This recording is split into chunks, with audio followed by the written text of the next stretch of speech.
प्रशासन आणि कर्मचाऱ्यांच्या वादात रुग्णांचे मोठे हाल होत आहेत। रुग्णालय प्रशासनानं रुग्णांना जबरदस्तीनं डिस्चार्ज द्यायला सुरुवात केली आहे। रुग्णालयाच्या सीईओनंही तिथून पळ काढल्यानं गोंधळात आणखीनच भर पडली। जवळपास 125 खाटांचे हे रुग्णालय आहे। रुग्णालय प्रशासनानं 100हून अधिक रुग्णांना काल संध्याकाळपासून डिस्चार्ज द्यायला सुरुवात केली आहे। वेतनवाढीसह इतर अनेक मागण्यांसाठी इथल्या कर्मचाऱ्यांनी काम बंद आंदोलन पुकारले। या दृश्यांमध्ये अतिशय तणावाचं वातावरण आपल्याला इथे दिसते। माझगावच्या प्रिन्स अली खान हॉस्पिटलमधली ही दृश्य आहेत। काल संध्याकाळपासूनच रुग्णांना डिस्चार्ज द्यायला सुरुवात केली आहे। वेतनवाढ आणि इतर मागण्यांसाठी इथल्या कर्मचाऱ्यांनी काम बंद आंदोलन सुरू केलंय। दरम्यान या सगळ्या गोंधळात सीईओनं मात्र तिथून पळ काढलाय।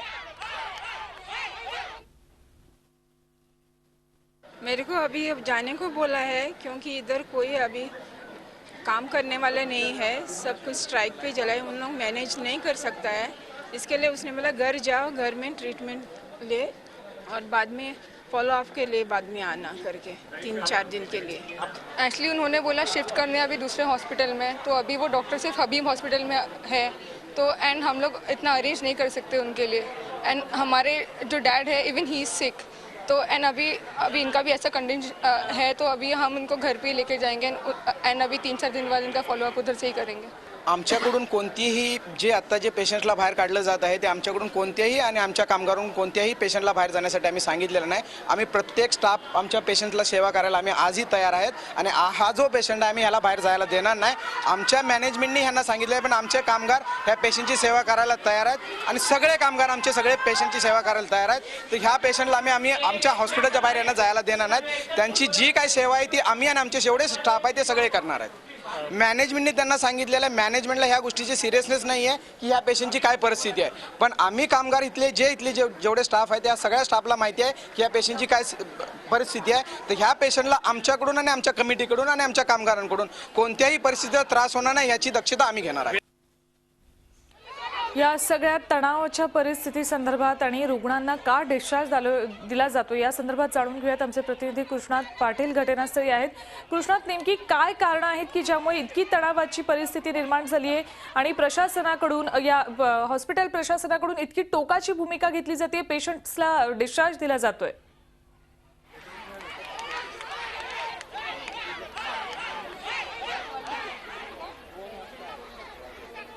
नक्कीच सुवर्णा, अत्यंत धक्कादायक आहे आणि त्याचबरोबर चिंता करणारी गोष्ट आहे।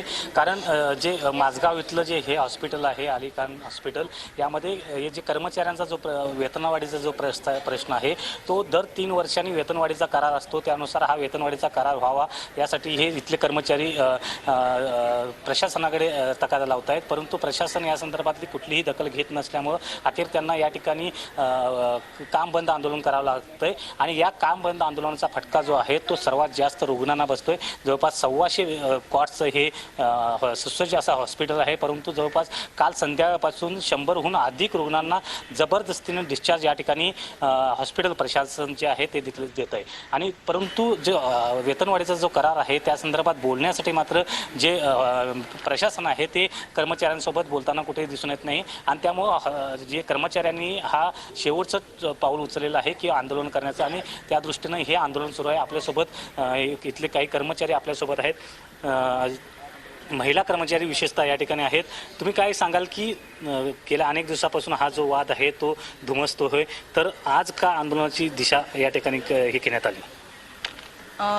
आज मी ते म्हणजे मला तर आता अनुभव असा 23-24 वर्ष मला झालेली आहेत, पण आता ह्या 6 महिन्यापासून जे आम्हाला हा त्रास होतोय स्टाफला किंवा आयाबाईंना कोणालाही जे कोण असतील आमचे सपोर्टिव्ह स्टाफ त्या लोकांना खूप इथे त्रास होतोय आणि जे मॅनेजमेंट आले त्यांचे पेमेंट पण वाढलेत। आज आम्ही 23-24 वर्ष इथे काम करून आम्हाला काय 15-16 हातात फक्त आमच्या हातात पगारतो।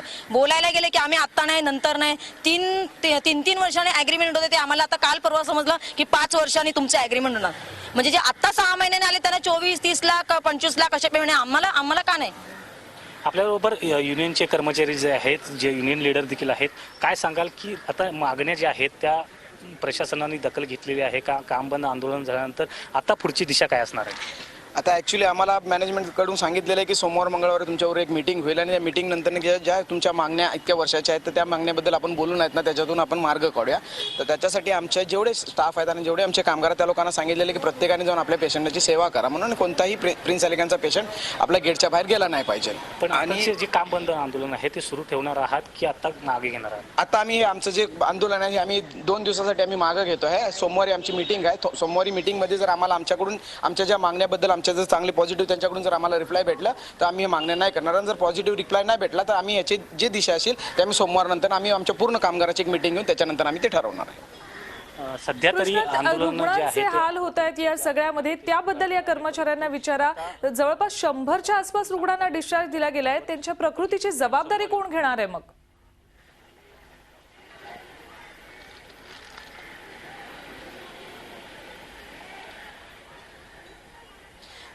ह्या आंदोलनाचा सर्वात जास्त फटका जो आहे तो रुग्णांना बसलेला आहे. 100हून अधिक रुग्ण या ठिकाणी बाहेर पडलेले आहेत. त्यांना घरी जावं लागतंय, दुसऱ्या हॉस्पिटलमध्ये शिफ्ट व्हावं लागतंय. याची जबाबदारी आता कर्मचाऱ्याची संघटना तुम्ही घेणार आहात की हॉस्पिटल प्रशासनावर हे तुम्ही ढकलणार आहात? ही ललिता घेणार आहे, कारण जो प्रिन्स अलीखानचा CEO आहे ना तर ती घेणार आहे की आम्ही त्यांना हे सांगितलं होतं की आम्ही शनिवारी 7 वाजता आम्ही काम बंद करणार आहे आणि आम्ही त्यांना 10 ते 12 तासाचा टाइम दिला होता की जे काय मॅनेजमेंटच्या तुमच्याकडून जे लोक असतील ते त्यांनी येऊन कमिटीशी किंवा कामगारांशी बोलावे की तुम्ही ह्या ज्या गोष्टी करता ह्या चुकीच्या आहेत तर ह्या करू नका. पण त्यांच्याकडून असे कोणतीही रिप्लाय झाली नाही. रात्री 12 वाजल्यापासून त्या लोकांनी जाणून बुजून पेशंटला आणि पेशंटच्या नातेवाईकांना गेटच्या बाहेर काढायला चालू केलेलं आहे.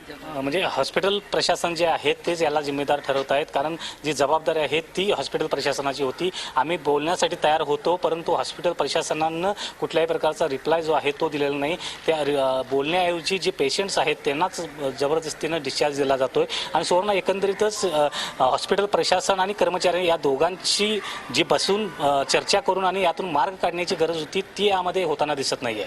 अगदी बरोबर आहे. कर्मचारी आणि प्रशासनामध्ये सुसंवाद नाहीये, किंवा संवादच नाही असं म्हणावं लागेल. मात्र याचा फटका रुग्णांना बसतोय. कृष्णात, या सगळ्या अपडेट्स बद्दल धन्यवाद. झी 24 तास रहा एक पाऊल पुढे.